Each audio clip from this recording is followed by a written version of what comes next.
Jake. I'm Tom. And we are VIMTV, Velocities in Music, the best kept secret in music reviews. Here today, long awaited, you guys have been asking us to review this as one of the most anticipated albums of the year, and maybe for the past few years, actually. Yeah. And on top of that, you know, just one of the highest respected albums of the year so far, Fiona Apple. The idler wheel is wiser than the driver of the screw, and whipping chords will serve you more than ropes will ever do.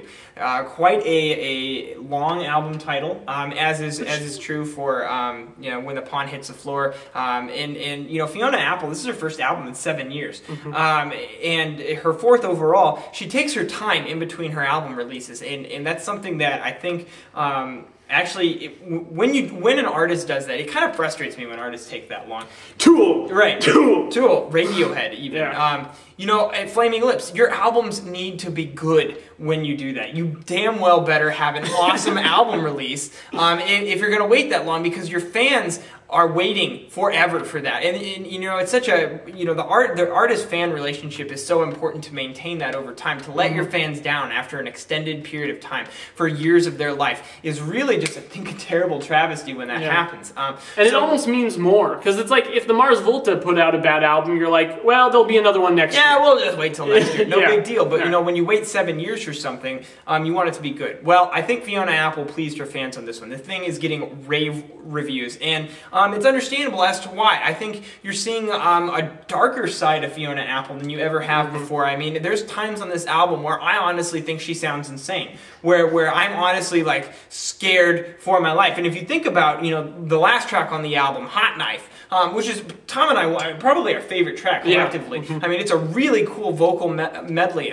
but the lyrics are just so dark and violent, and there's just this biting anger to it. But throughout this whole album, Tom, I was really impressed by the overall general, just high quality level of the songwriting. Yeah.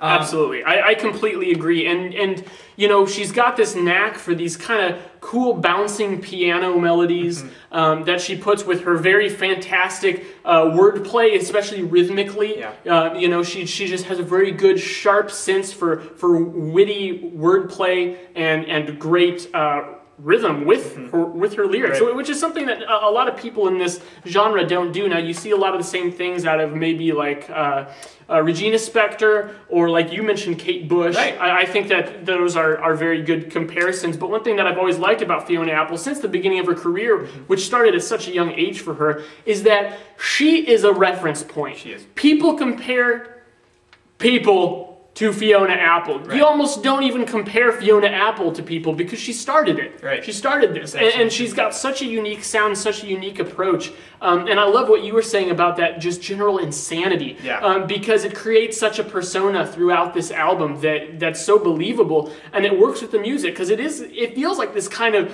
creepy soundtrack, almost, to this just completely like schizo kind of brain and mindset. Yep. One of my favorite things is, you know, I mentioned those in those moments where it's more insane, kind of a creepy vibe to at least the vocals and the lyrics. It also is highly contrasted. There's more sentimental moments on this album too, and so I thought that the way that the moods were controlled like that was actually a really nice addition to the sound. I thought that it really allowed the album to flow nicely, where you weren't getting the same sort of track delivered over and over and over again.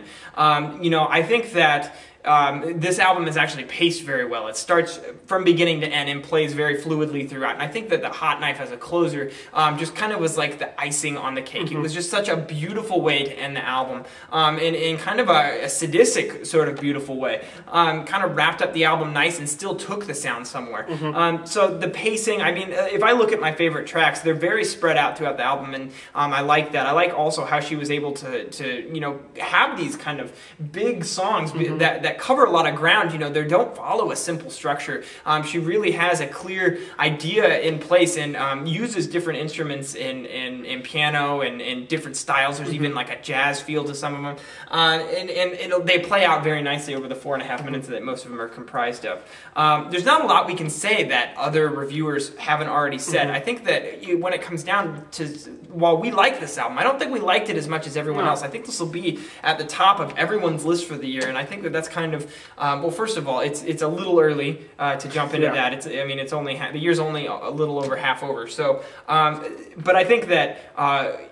This album has some strengths, but it also has a couple weaknesses. Definitely. Too. I mean, I'm going to give this album a good score, but I'm not going to give it like a 90s good score like everyone else is. And the big thing for me, and I said a similar thing about PJ Harvey's Let England Shake, which was one of my favorite of the year when it came out, but still I had a slight complaint. I just feel like it never gets quite intense enough. You know, she's creating this just absolutely crazy persona in her music, but I don't feel... She never lets it out. Yeah, I don't feel like the intensity ever gets above a 6 or 7. And I really just wanted it to explode. Now, there is something to say about building tension and having some kind of creepy restraint in there, but it's still... That's not really what she's doing. No, exactly. I still would have liked a little bit more of that monster to just come out. Yeah. And because of that, this album throughout, while the songwriting is great... The artistic statement is fantastic. It just feels a little reserved for me. Yeah. As far as the performance and as far as the high points and the dynamics. Yeah. Yeah, and I think that you know, that definitely affected you a little bit more. I was just really, I'm probably with the school that this is a really good album. Probably one of the best of the year. It'll definitely make my best of the year list. I won't say that it's going to top it. I did listen to Lost in the Trees this year. If you haven't listened to that, go do it. If you haven't listened to this album yet, you probably should get a hold of it. It's really good. I was just kind of blown away by just the high quality of everything. Everything, just all the songs were written so perfectly. The vocals and the lyrics were just so, you know, slaved and crafted over. I thought it was just, you know, kind of a beautiful artistic experience. I'm going 86. I'm going 80. Okay, so lower 80s from us. That is, I think, a good fit for this album, actually. I think it is slightly overhyped. I mean, it's getting a lot of 10 out of 10s on different, you know, sites and such. And I just don't feel like it really earns that level of respect. It's very good, though. So definitely go check it out. Tell us what your thoughts were and also what your favorite thing is. You know, one thing I noticed about this one, Tom, is that there's clearly less bass in this album than in previous definitely. Works. So there are different changes that she's going through musically. So, I mean, you might still favor, and if you haven't listened to Fiona Apple's older stuff, please go do so. It's all very good. Yeah. Tell us what your favorite Fiona Apple album is at www.velocitiesofmusic.com or youtube.com/velocitiesofmusic. As always, follow us on Twitter, like us on Facebook. That's where we do all of our chatting with you and where you guys get to make such an impact on what we do here. I'm Jake. I'm Tom. And we are VIMTV, moving music critique forward. He's a pat of butter. If I get a chance, I'm gonna show him that he's never gonna need another, never need another. I'm butter